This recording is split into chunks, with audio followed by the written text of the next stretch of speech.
Hi friends, मैं हूं आपका दोस्त जयेश। आपको अपने यूट्यूब चैनल पर स्वागत करता हूं।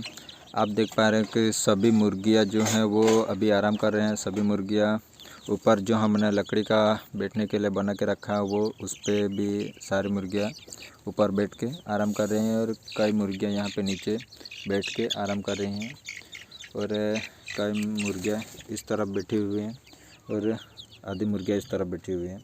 सभी मुर्गियों को हमने फीड दे दिया था और सभी मुर्गियों ने जो फीडर में से सारा फीड खा के ख़त्म कर दिया है। और हमने यहाँ पे जो डिंकर पे पानी रखा था वो सुबह में दिया था, उसको चेंज करके वो ख़त्म कर दिया था। तो अभी शाम के समय में हमने फिर से दूसरा पानी लगा दिया है और पानी में हमने एंटीबायोटिक को दे दिया है, जिससे कि हमारा जो मुर्गा है उसका इम्यूनिटी पावर अच्छी तरह से बना है और उसमें किसी भी प्रकार की बीमारी ना पाए।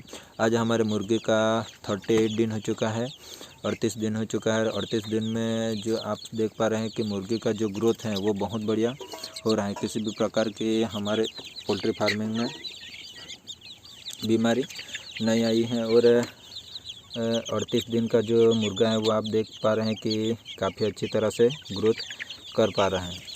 इसमें क्या है कि सबसे पहली बात है ये है कि देसी मुर्गी पालन में अगर आप अच्छी तरह से मुर्गी का ग्रोथ वेट गेन अच्छी तरह से करना चाहते हैं, उसका ग्रोथ अच्छी तरह से बढ़ाना चाहते हैं और जो मुर्गियों से अच्छा प्रॉफिट कमाना चाहते हैं, तो आपको छोटी छोटी बातों को ध्यान में रख के देसी पोल्ट्री फार्मिंग करना पड़ेगा।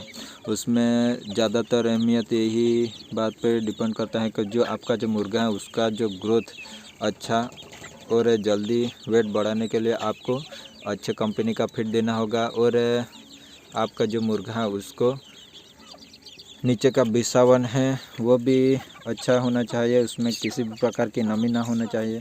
अगर उसमें नमी बनती है तो आप भूसे को चेंज कर सकते हैं। और देसी मुर्गी पालन को फिट कम करने के लिए कई प्रकार की सब्जियां, हरे पत्ते होते हैं वो आप दे सकते हैं। और आप देख पा रहे हैं कि छोटी छोटी बातों को ध्यान में रख के अगर आप मुर्गी पालन करते हैं तो आप सक्सेस होने का चांस आपका ज़्यादातर हो जाता है। ये आप बैठने के लिए हमने लकड़ी का जो बना के रखा है उसमें भी अच्छी तरह से मुर्गी बैठती हैं और उससे भी जो हमारी मुर्गियाँ वो ट्रेस में नहीं आती हैं। अगर आप उसको ऐसा माहौल देंगे कि सभी मुर्गियों को ट्रेस आना लग जाए, अगर कम जगह में भी आप मुर्गी पालन करते हैं और उसको अच्छी तरह से देख रेख करते हैं तो उसमें ज़्यादातर ट्रेस नहीं आता। अगर आपके मुर्गियों में ज़्यादातर ट्रेस आने लग जाता है तो वो एक दूसरे को मुर्गी को नोचने लगती हैं, उससे जो ब्लड निकाल देती हैं। कई मुर्गी तो जो मर भी जाती हैं और मार देती हैं।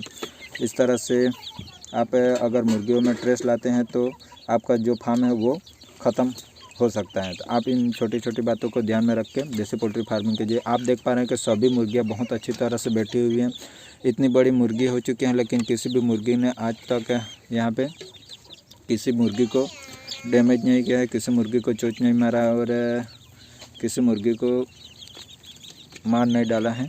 तो आप सभी इन छोटी छोटी बातों को ध्यान में रखें, फार्मिंग कीजिए। जो जगह है वो कम है लेकिन उसका हम मैनेजमेंट अच्छी तरह से रखते हैं। किसी भी प्रकार के हमें अभी तक बीमारी नहीं आने दी है, तो सभी मुर्गियां हैं वो अच्छी तरह से ग्रोथ कर पा रही हैं और सभी मुर्गियों को फीड भी टाइम पे लगा देते हैं और पानी भी टाइम टू टाइम देते हैं। और उसके बाद देखा जाए तो हम ग्रीन फूडर भी खाने के लिए देते हैं, जिससे कि हमारा फीड का कॉस्ट है वो भी कम हो पाए।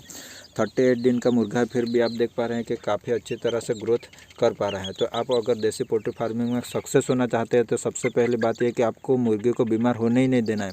अगर आपका जो मुर्गा है वो बीमार हो जाता है और 2 से 3 दिन भी अगर मुर्गा बीमार हो जाता है तो आपका जो वेट है वो बहुत तेज़ी से कम हो जाएगा और जो मुर्गा है वो भी बीमार हो जाएगा और दूसरे मुर्गे में बीमारी का आने का चांस भी बढ़ जाएगा।